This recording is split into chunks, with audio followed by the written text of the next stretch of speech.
Hey guys, welcome to Juicy Tea, where I read out the best stories on Reddit, so you don't have to. The funny, the shocking, the satisfyingly juicy. Today's stories come from the MaliciousCompliance subreddit.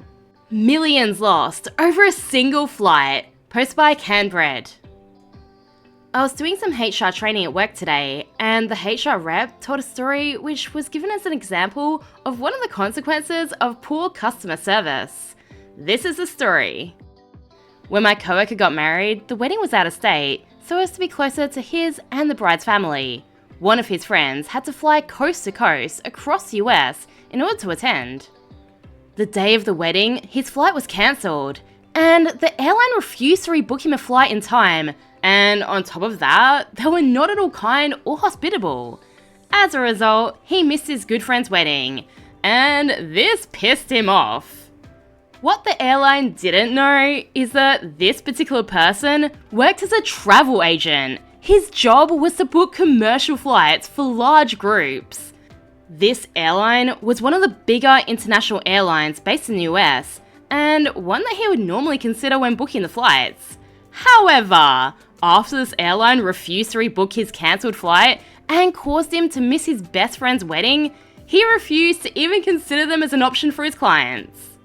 He was so pissed off by the airline's customer service that he even kept track of how many times he could have booked a flight with them, but instead chose another, perhaps an even more expensive option. Over the next couple of years, he cost the airline over $2 million in lost revenue because they were rude to him and refused to rebook his flight, causing him to miss his best friend's wedding. Well, that's one hell of an expensive mistake. This is why you should treat everyone with decency. What's that quote? The butt you kick today, maybe the butt you have to kiss tomorrow? Hand over all my tasks so you can get rid of me? Okay. Post by Tazwegan.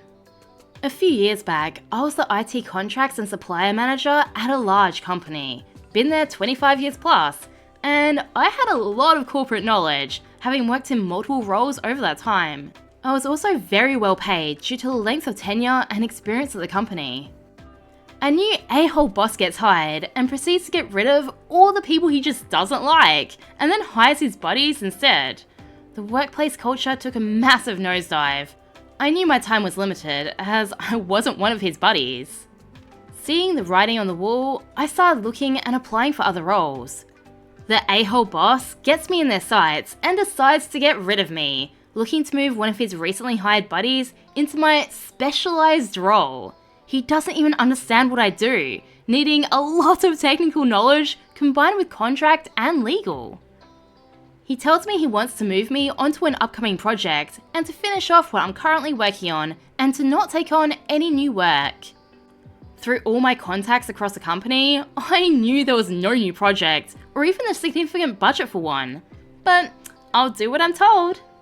I wrap up my work and tell him I'm ready for the new project. He says sit tight, it's not far away, and don't start anything else. So I sit at my desk, applying for other jobs and waiting. One of the jobs I applied for comes through and I get an offer on Friday morning. That same afternoon, the a-hole boss comes around and says the project isn't happening, and as you have nothing else on your plate, we'll have to let you go. Yahtzee! I know there's a heap of work backed up, and the poop is going to hit the fan when contracts aren't renewed and services are cancelled. I also know my employment contract, and they're gonna have to pay me a generous redundancy because the boss told HR that my role isn't required anymore. I say, okay, I guess you'll just have to pay me a redundancy then. He says sure, not knowing what he's agreed to. So I go through the redundancy process and at the same time accept the offer for the new job. Come my last day, I happily accept the $200k payout. His face goes pale when he hears the amount because it comes out of the team's budget. And I walk out the door and straight into my new job the day after. I love my new job. Less stress, great culture, a great team. Wish I'd left earlier, but then I wouldn't have gotten the payout. 4 weeks later, I hear the poop is hitting the fan, just as I predicted. They advertised for a new person for my old role, as no one knows what to do, because apparently my job was easy. He didn't even ask me to document what I did for the handover. Down in the comments, Ishmag McKiffin shares a similar story. A company I used to work for was taken over. Not long after, lots of redundancies were offered to our staff, who are higher paid than their staff.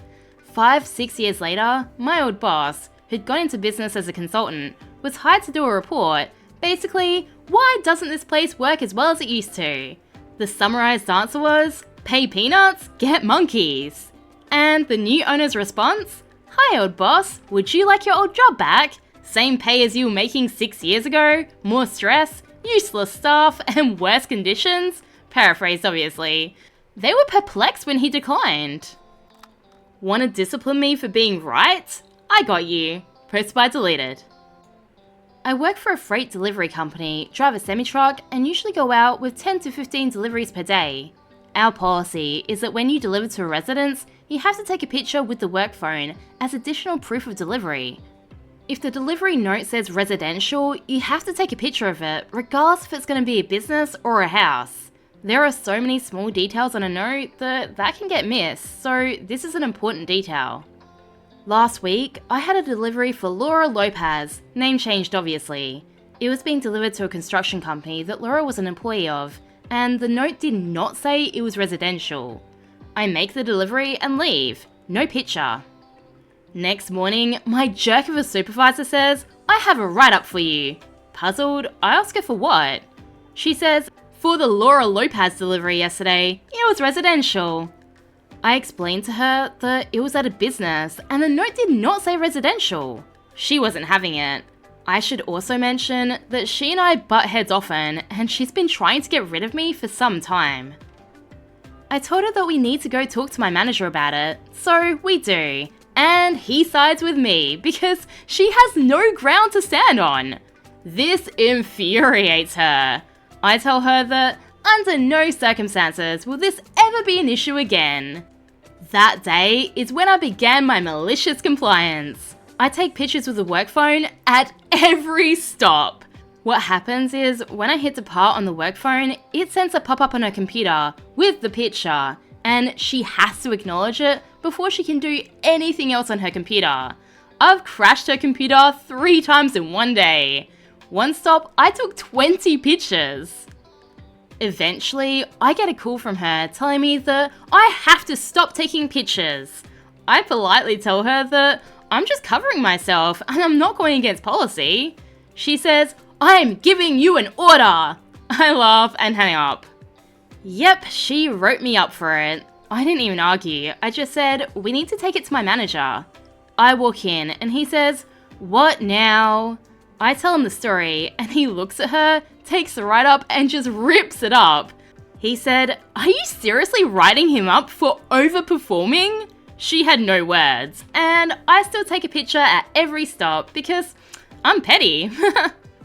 Writes you up for not taking a picture, then writes you up for taking pictures? At least her complaints about you are never going to be taken seriously again. If you need to pee more than twice a day, you'll need a doctor's note. Okay, sure. Post by Agash. 15 years ago, I worked at a call center. This was a sales thing, and it was non-stop calls all day. Needless to say, the job sucked. With constant talking, your voice would start cracking throughout the day if you didn't hydrate. So I'd bring jugs of water to sip on all throughout the day. This of course meant frequent trips to the bathroom. I never abused these trips, they were always like 3 minutes or less.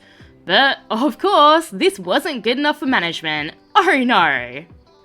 One day my manager demanded I get a doctor's note if I weren't to pee outside of my lunch break. I could tell she was convinced that I wouldn't do it.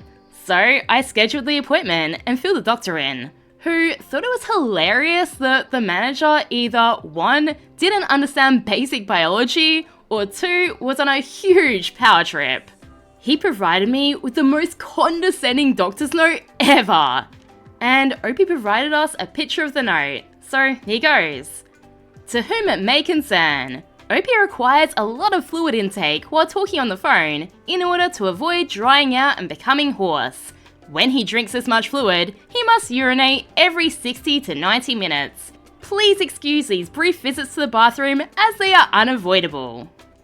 Needless to say, she was not happy. My coworkers though all made trips to the same doctor and got similar notes.